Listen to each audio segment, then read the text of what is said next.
बड़ी पॉलिटिकल खबर बताते हैं। पश्चिम बंगाल में नई बाबरी मस्जिद का नींव रखी गई।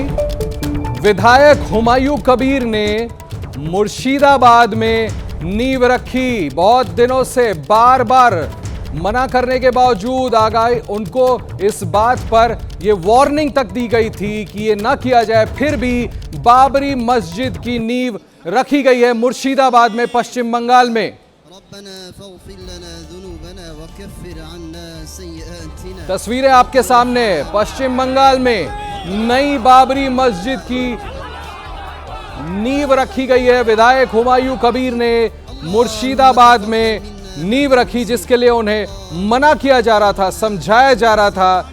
बावजूद इसके वहां पर कड़ी सुरक्षा व्यवस्था लगाई गई थी। तस्वीरें आपके सामने, बड़ी संख्या में लोग वहां इकट्ठे होते हैं। पश्चिम बंगाल के मुर्शिदाबाद की तस्वीरें आपको दिखा रहे हैं, जहां पर विधायक हुमायूं कबीर ने मुर्शिदाबाद में नई बाबरी मस्जिद की नींव रखी है।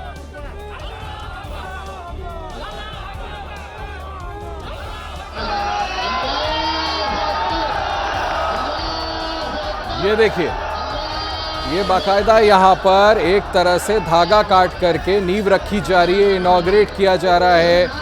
नारे लगे अल्लाह अकबर के, जो हम आपको सामने तस्वीरें दिखा रहे हैं। बड़ी संख्या में वहां पर लोग इकट्ठा होते हैं और आखिरकार हुमायूं कबीर ने वहां पर नई बाबरी मस्जिद की नींव रखी। ये तस्वीरें आपके सामने।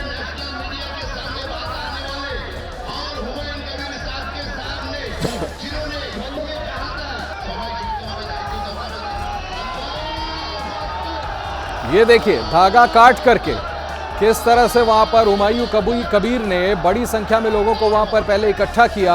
ट्रैक्टरों में साजो सामान लेकर लोग पहुंचे थे। ये खबर हमने आपको पहले दिखाई थी हुमायूं कबीर ने, और इसको लेकर के बड़ी राजनीतिक आलोचनाएं भी हुई थी। पश्चिम बंगाल में विधानसभा चुनाव होने वाले हैं बहुत जल्द, आप सभी को पता होगा। और इस बीच आज की तारीख 6 दिसंबर नई बाबरी मस्जिद की नींव रखते हैं पश्चिम बंगाल के मुर्शिदाबाद में हुमायूं कबीर। ये तस्वीरें आपके सामने।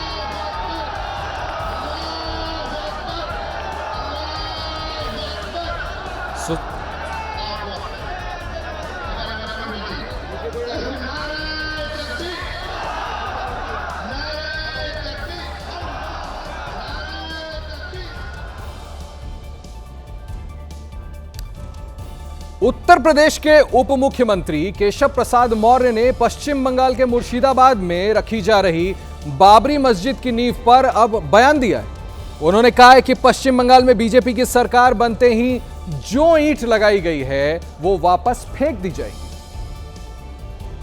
टीएमसी की नौटंकी है। बाबर के नाम पर एक भी ईंट रखी गई तो सरकार भाजपा की वहां आने वाली है, उस एक ईंट को उखाड़ करके फेंक दिया जाएगा। मस्जिद बना रहे हैं, मस्जिद इबादत की जगह है, मंदिर पूजा की जगह है, लेकिन मस्जिद मंदिर के नाम पे राजनीति करना ये बहुत ही निंदनीय है। ना हम उनके विचारों से सहमत हैं। निश्चित रूप से जो उनका बयान है, मुझे लगता है सोच समझ के देना चाहिए। भारतीय जनता पार्टी का ये प्रयास है कि देश में एकजुटता खत्म हो, देश में बिखराव की स्थिति हो। ऐसे लोग भारतीय जनता पार्टी की कहीं ना कहीं मदद करने का काम कर रहे हैं। तो 6 दिसंबर बड़ा एक चर्चा में रहता है हमेशा से। इस बार जो टीएमसी के विधायक हैं हुमायूं कबीर, उन्होंने घोषणा की थी, आज वो कह रहे हैं कि आज वो बाबरी मस्जिद की आधारशिला रख देंगे। देखिए, 6 दिसंबर तो बाबा साहब की पुण्यतिथि का दिन है, उनको याद करने का दिन है, उनके दिए हुए संविधान को याद करने का दिन है। और संविधान सबको बराबरी देता है, तो इस देश में बाबरी की जगह नहीं है, बराबरी की जगह है। और बराबरी, सबका साथ, सबका विकास, सबके विश्वास के रास्ते पर हमारी सरकार दे रही है। और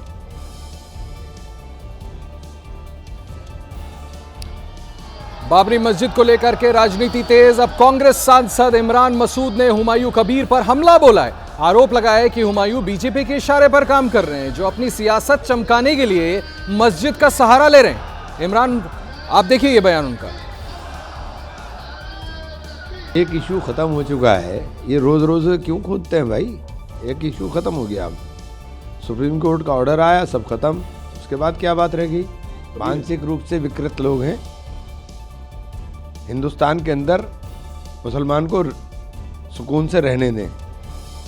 जो काम भारतीय जनता पार्टी या उसके लोग नफरत फैलाने का काम मुसलमान के खिलाफ करते हैं, आप भी वही काम कर रहे हो। आप उससे अछूते नहीं रह सकते कि आपको कोई बुरा नहीं कहेगा। मस्जिद बनानी है, मस्जिद बनाइए, क्यों तमाशा कर रहे हो? अपनी राजनीति को चमकाने के लिए तुम मस्जिद का इस्तेमाल करोगे। मस्जिद सियासत के लिए है, मस्जिद इबादत के लिए है सिर्फ। मुझे नहीं पता ममता जी क्या करार देंगी, लेकिन मेरी नज़र में वो वाहियात आदमी है। इंडिगो की वजह से यात्रियों को हो रही परेशानी की सारी तस्वीरें आप तक आ चुकी हैं। हमने आपको सभी तस्वीरें दिखाई। अब इस परेशानी में रेलवे संकट मोचन की तरह सामने आया है। दिल्ली में उत्तर रेलवे के सीपीआरओ हिमांशु शेखर ने बयान दिया है कि इंडिगो संकट की वजह से यात्रियों की संख्या अचानक बढ़ गई है, इसलिए 20 से ज्यादा स्पेशल ट्रेनें अब रेलवे की तरफ से चलाई जा रही हैं। संख्या यात्रियों की बढ़ी है, यात्रा करने वालों की संख्या बढ़ी है, लेकिन हमारी तैयारी उस हिसाब से है। चूंकि सिचुएशन डायनेमिक है, कभी डिमांड कम हो सकती है, कभी ज़्यादा हो सकती है, तो हम स्थिति पर रियल टाइम बेसिस पर नज़र बना रखे हैं और जैसा भी होगा यात्रियों के हित में बेहतर से बेहतर हम प्रयास करेंगे और काम करेंगे।